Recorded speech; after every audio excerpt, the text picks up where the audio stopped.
आज एक बार फिर एक नए वीडियो के साथ आपका इस चैनल पे स्वागत करता हूं। आज मैं एक नए आईपीओ का वीडियो लेकर आपके सामने हाजिर हो गया हूं। आज मैं जिस आईपीओ के बारे में बात कर रहा हूं उस कंपनी का नाम शायद आप लोगों ने सुन रखा होगा। काफ़ी लीडिंग पोजीशन में है वो कंपनी इस समय। उसका नाम है Shyam Metalics and Energy Limited. SEBI से इसको काफ़ी समय पहले ही अप्रूवल मिल चुका है, तो शायद ये पेंडेमिक की सिचुएशन अगर इस महीने या नेक्स्ट मंथ जैसे ये पोजीशन ठीक हो जाती है उसके बाद ये कंपनी अपना आईपीओ लेकर ज़रूर आ जाएगी। तब तक के लिए इस आईपीओ की कुछ प्री डिटेल्स हैं जहां पर हम इस कंपनी और आईपीओ के बारे में पूरी बात समझ लेते हैं। इस आईपीओ को समझने के लिए मैंने कुछ पॉइंट्स में इस वीडियो को डिवाइड कर लिया है। पॉइंट्स आपके सामने स्क्रीन पर आ रहे होंगे। फर्स्ट पॉइंट है कंपनी प्रोफाइल। सेकेंड पॉइंट है बिजनेस मॉडल एंड बिजनेस का क्या स्कोप है। थर्ड पॉइंट है कंपनी के क्या फाइनेंशियल्स हैं। फोर्थ पॉइंट है आईपीओ की क्या प्री डिटेल्स अवेलेबल हैं। और फिफ्थ और लास्ट पॉइंट है कंक्लूजन, जहां पर हम बात करेंगे कि इस आईपीओ में इन्वेस्टमेंट करना चाहिए या नहीं करना चाहिए। चलिए वीडियो को स्टार्ट करते हैं। सबसे पहले हम बात करते हैं कंपनी की प्रोफाइल के बारे में। Shyam Metalics and Energy limited, ये कंपनी कोलकाता बेस्ड है। इस कंपनी का इनकॉर्पोरेशन 2002 में हो गया था और ये इंडिया की one of the integrated metal producer company है।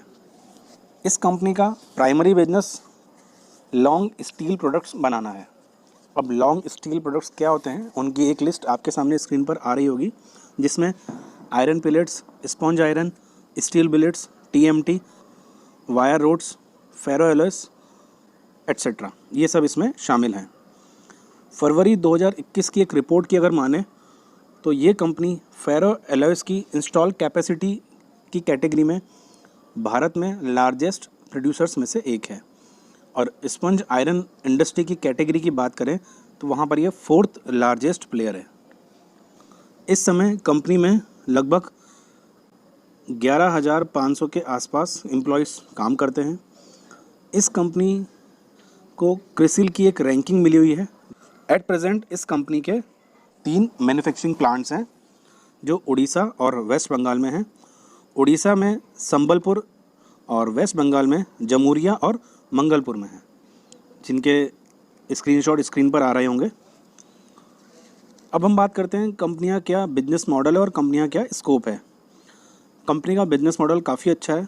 कंपनी की प्रोफाइल में मैंने आपको बताया कि कंपनी लॉन्ग स्टील प्रोडक्ट्स में डील करती है, तो इस वजह से कंपनी का जो मार्केट है वहाँ पर कंपनी के पास B2B भी है और B2C भी है। Means company business to business भी सप्लाई करती है और company business to end user भी सप्लाई करती है। कंपनी के डोमेस्टिक क्लाइंट्स में जिंदल स्टेनलेस लिमिटेड, रिमझिम इस्पात लिमिटेड, भेल, सेल, JSW स्टील जैसे बड़े नाम शामिल हैं। जबकि इंटरनेशनल क्लाइंट में POSCO international, world metals and alloys, JM global resources जैसे कुछ बड़े नाम भी शामिल हैं। कंपनी ने अपने नेटवर्क को बढ़ाने के लिए 13 स्टेट्स और एक यूनियन टेरिटरी में 42 डिस्ट्रीब्यूटर्स के साथ पार्टनरशिप कर रखी है, जो कंपनी के बिजनेस को एक्सपांड करने का काम करते हैं।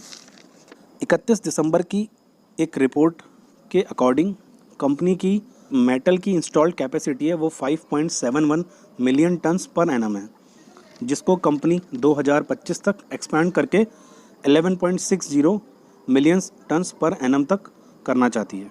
संबलपुर और जमूरिया जो प्लांट मैंने आपको कंपनी की प्रोफाइल में बताए थे, ये basically integrated steel manufacturing plant है।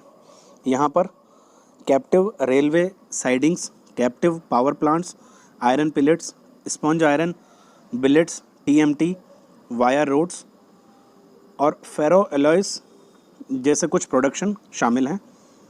जबकि जो इसका मंगलपुर वाला प्लांट है वो स्पंज आयरन और फेरो एलॉय प्लांट्स के प्रोडक्शन में शामिल है। इसके अलावा company 0.04 million turns per annum की इंस्टॉल्ड कैपेसिटी का एक aluminium foil rolling mill start करने जा रही है, जहां पर प्रोडक्शन 2022 तक स्टार्ट हो जाएगा। कंपनी की अपनी कुछ स्ट्रेंथ हैं जो आप स्क्रीन पर देख रहे होंगे, जैसे कंपनी मेटल में लीडिंग पोजीशन में, कंपनी के प्रोडक्ट का जो पोर्टफोलियो है वो बहुत डाइवर्सिफाइड है। कंपनी की फाइनेंशियल परफॉर्मेंस बहुत स्ट्रांग है। लगभग 2005 के बाद से कंपनी ने कभी भी नेगेटिव प्रॉफिट प्रेजेंट नहीं करे हैं। कंपनी का नेटवर्क काफ़ी स्ट्रांग है। कंपनी की जो टीम है उसमें एक्सपीरियंस बोर्ड और सीनियर मैनेजमेंट शामिल हैं।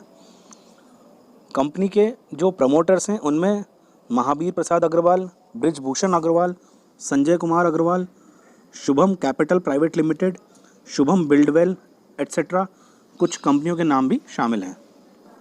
कंपनी की फाइनेंशियल पोजीशन स्क्रीन पर आपके सामने आ रही होगी, जहां पर कंपनी के 31 मार्च 2018 से 31 दिसंबर 2020 तक के रिकॉर्ड्स हमें अवेलेबल करवा रखे हैं।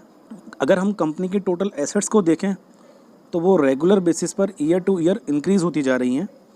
अगर हम कंपनी के टोटल रेवेन्यू की बात करें तो कंपनी का टोटल रेवेन्यू 31 मार्च 18 के बाद तो इंक्रीज़ हुआ, पर उसके बाद जैसे जैसे कोरोना की पोजीशन मार्केट में आई वैसे वैसे कंपनी के रेवेन्यू वापस स्टार्टिंग पॉइंट के आसपास ही आ गए हैं।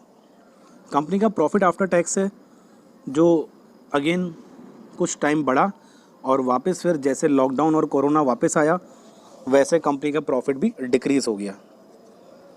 अब हम बात करते हैं कुछ आईपीओ डिटेल्स की।